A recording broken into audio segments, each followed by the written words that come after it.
सन 2023 दिनांक 14 जुलाई समय दोपहर के 2:35 भारत में एक अनोखा कार्य पूरा हुआ। ये एक बेहतरीन कार्य था। इसको देखने के लिए विश्व भर के बड़े बड़े एरोनॉटिकल एजेंसीज जैसे कि नासा भी तत्पर थे।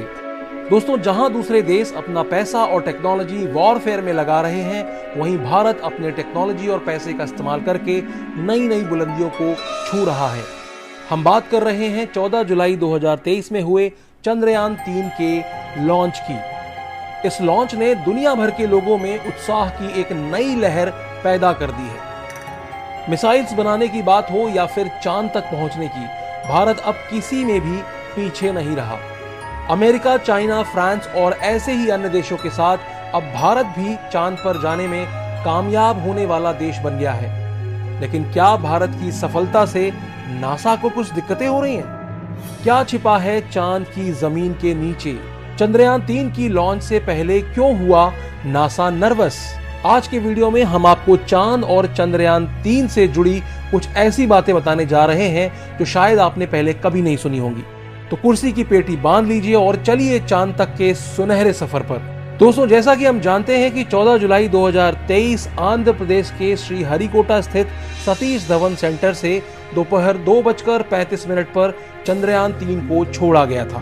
चांद तक पहुंचने में चंद्रयान 3 को 1.5 महीने के आसपास का समय लगने वाला है।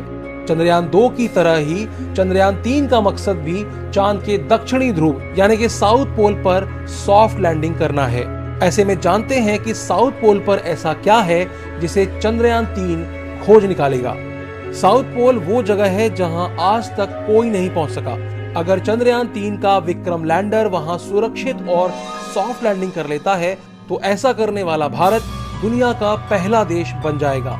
इतना ही नहीं, भारत चांद की सतह पर लैंडर उतारने वाला चौथा देश भी बन जाएगा।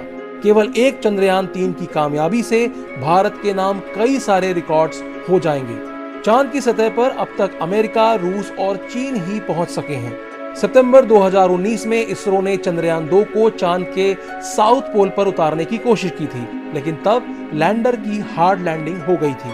दोस्तों, अब आप सोच रहे होंगे कि हार्ड और सॉफ्ट लैंडिंग होती क्या है। चंद्रमा की सतह पर किसी अंतरिक्ष यान की लैंडिंग दो तरीके से होती है, हार्ड और सॉफ्ट। हार्ड लैंडिंग में अंतरिक्ष यान सतह पर क्रैश कर जाता है, वहीं सॉफ्ट लैंडिंग के दौरान अंतरिक्ष यान की गति को धीरे धीरे कम करके सतह पर उतारा जाता है, जिससे न यान में कोई खराबी आए और न ही चंद्रमा की सतह पर। पिछली गलतियों से सबक लेते हुए भारत ने चंद्रयान 3 में कई सारे बदलाव भी किए हैं। चंद्रयान 3 को 14 जुलाई को लॉन्च किया गया है, लेकिन इसे चांद तक पहुंचने में 42 दिन का समय लगने वाला है। अनुमान है कि 23 या 24 अगस्त को चंद्रयान 3 चांद की सतह पर लैंडिंग कर सकता है। परंतु भारत की सफलता यानी कि चंद्रयान 3 की लॉन्च से पहले नासा क्यों नर्वस हो गया है? इसका जवाब भी बहुत सिंपल है। दोस्तों, चांद के साउथ पोल पर सिर्फ भारत ही नहीं बल्कि अमेरिका और चीन समेत दुनिया भर की नजरें हैं। चीन ने कुछ साल पहले साउथ पोल से कुछ दूरी पर लैंडर उतारा था। इतना ही नहीं, अमेरिका तो अगले साल साउथ पोल पर अंतरिक्ष यात्रियों को भेजने की तैयारी भी कर रहा है। इतना ही नहीं, अमेरिका तो अगले साल साउथ पोल पर अंतरिक्ष यात्रियों को भेजने की तैयारी भी कर चुका है। ऐसे में अगर भारत का चंद्रयान 3 साउथ पोल पर पहुंचने वाला पहला देश बन गया तो जाहिर है कि इसरो के पास नासा से पहले कई सारी इंफॉर्मेशंस आ जाएंगी। नंबर 1 रहने वाला अमेरिका जब कहीं नंबर 2 बन जाएगा तो उसे दिक्कत होना तो लाजमी है। दोस्तों, अब बात करते हैं कि चंद्रयान 3 का मकसद दक्षिणी ध्रुव ही क्यों है, यानी कि साउथ पोल ही क्यों है। जैसा पृथ्वी का साउथ पोल है वैसा ही चांद का भी साउथ पोल होता है। पृथ्वी का साउथ पोल अंटार्कटिका में है और वो पृथ्वी का सबसे ठंडा इलाका है। ऐसे ही चांद का साउथ पोल है जो कि सबसे ठंडी जगह है। चांद के साउथ पोल पर अगर कोई अंतरिक्ष यात्री खड़ा होगा तो उसे सूर्य क्षितिज की रेखा पर नजर आएगा। वो चांद की सतह से लगता हुआ और चमकता हुआ नजर आएगा। इस इलाके का ज्यादातर हिस्सा छाया में रहता है क्योंकि सूर्य की किरणें तिरछी पड़ती हैं। इस कारण यहाँ तापमान भी बहुत कम होता है। पहले चंद्रयान 2 और अब चंद्रयान 3 के जरिए चांद के साउथ पोल तक पहुंचने की कोशिश की जा रही है। ऐसा अंदाजा लगाया जा रहा है कि हमेशा छाया में रहने और तापमान कम होने की वजह से यहाँ पानी और मिनरल बहुत ज्यादा मात्रा में हो सकते हैं। इसकी पुष्टि पहले हुए मून मिशंस में भी हो चुकी है। लेकिन साउथ पोल पर ऐसा क्या है कि सभी देश वहां पहुंचना चाहते हैं? अमेरिकी स्पेस एजेंसी नासा ने एक रिपोर्ट में बताया था कि ऑर्बिट से परीक्षणों के आधार पर कहा जा सकता है कि चांद के साउथ पोल पर बर्फ है और यहाँ कई प्रकार के दूसरे प्राकृतिक संसाधन भी हो सकते हैं। फिर भी आज की डेट तक इस हिस्से के बारे में बहुत सी जानकारियां प्राप्त करना बाकी रह गया है। 1998 में नासा के एक मून मिशन ने दक्षिणी ध्रुव पर यानी कि साउथ पोल पर हाइड्रोजन की मौजूदगी का पता लगाया था। नासा का कहना है कि हाइड्रोजन की मौजूदगी वहां बर्फ होने का भी सबूत देती है। नासा की माने तो चांद के साउथ पोल पर बड़े बड़े पहाड़ और कई गड्ढे, जिन्हें हम क्रेटर्स कहते हैं, मौजूद हैं। यहाँ सूरज की रोशनी भी बहुत कम पड़ती है। जिन हिस्सों पर सूरज की रोशनी पड़ती है वहां 54 डिग्री सेल्सियस तक का तापमान होता है, पर जिन हिस्सों पर सूर्य की रोशनी नहीं पड़ती वहां तापमान -248 डिग्री सेल्सियस तक पहुंच जाता है। नासा का दावा है कि कई सारे क्रेटर्स ऐसे हैं जो अरबों साल से अंधेरे में डूबे हैं। यहाँ कभी सूरज की रोशनी नहीं पड़ी है, लेकिन इसका मतलब ये नहीं कि पूरा साउथ पोल ही अंधेरे में डूबा हुआ है। साउथ पोल के कई इलाके ऐसे भी हैं जहां सूरज की रोशनी जाती है। उदाहरण के लिए शेकल्टन क्रेटर्स के पास कई ऐसी जगहें हैं जहां साल के 200 दिन तक सूरज की रोशनी रहती है। तो यदि चांद पर पानी या बर्फ मिल भी गया तो उससे होगा क्या? चांद का साउथ पोल काफी रहस्यमयी है। दुनिया अब तक इससे अनजान है। नासा के एक वैज्ञानिक का कहना है कि हम जानते हैं कि साउथ पोल पर बर्फ है और वहां दूसरे प्राकृतिक संसाधन भी हो सकते हैं। हालांकि ये अब तक अनजान दुनिया ही है। नासा का कहना है कि चूंकि साउथ पोल के कई क्रेटर्स पर कभी रोशनी पड़ी ही नहीं और वहां का ज्यादातर हिस्सा छाया में ही रहता है, इसलिए वहां पर बर्फ होने की कहीं ज्यादा संभावनाएं हैं। ऐसा भी अंदाजा है कि यहाँ जमा पानी अरबों साल पुराना हो सकता है। इससे सौर मंडल के बारे में काफी अहम जानकारियां हासिल करने में भी मदद मिल सकेगी।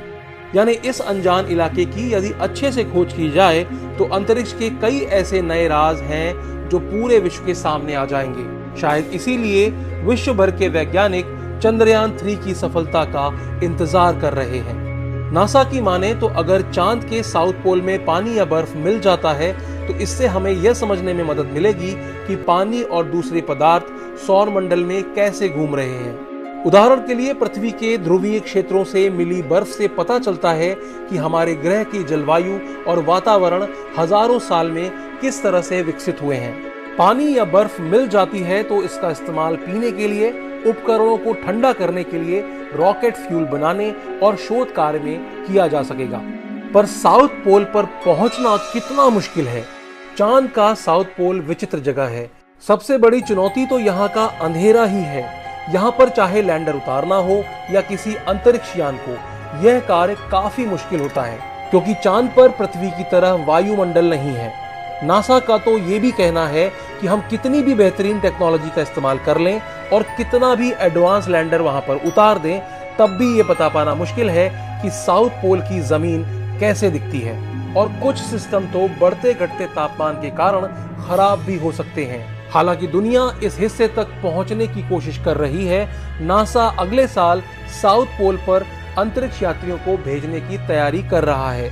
दोस्तों, अगर हम मकसद की बात करें तो चंद्रयान 3 के 3 मकसद हैं। पहला, विक्रम लैंडर की चांद की सतह पर सुरक्षित और सॉफ्ट लैंडिंग कराना। दूसरा, प्रज्ञान रोवर को चांद की सतह पर चलाकर दिखाना। और तीसरा, वैज्ञानिक परीक्षण करना। विक्रम लैंडर के साथ 3 और प्रज्ञान रोवर के साथ 2 पेलोड होंगे। पेलोड को हम आसान भाषा में मशीन भी कह सकते हैं। रोवर भले ही लैंडर से बाहर आ जाएगा, लेकिन ये दोनों आपस में कनेक्ट होंगे। रोवर को जो भी जानकारी मिलेगी वो लैंडर को भेजेगा और वहां से वो इसरो तक आ जाएगी। लैंडर और रोवर के पेलोड चांद की सतह का अध्ययन करेंगे। ये चांद की सतह पर मौजूद पानी और खनिजों का पता लगाएंगे। सिर्फ यही नहीं, इनका काम ये भी पता लगाना है कि चांद पर भूकंप आते हैं या नहीं। चंद्रयान 3 के लॉन्च से हम यह तो सेफली कह सकते हैं कि भारत अब टेक्नोलॉजी और पैसे का उपयोग स्पेस की दुनिया का निरीक्षण करने और कुछ नया जानने में करना चाहता है। जहां भारत एक समय सोच सोच के कदम उठाता था, आज विश्व भर में आशा की किरण बनकर बैठा है। और एक भारतीय होने के नाते हम सबको इस बात पर बेहद गर्व है। आपके इस बारे में क्या विचार हैं, हमें कमेंट करके जरूर बताइएगा। और ऐसे ही इंटरेस्टिंग वीडियोस को देखने के लिए आप हमारे चैनल को सब्सक्राइब करना मत भूलिएगा। और हाँ, अगर वीडियो अच्छी लगी तो लाइक करते हुए जाइएगा।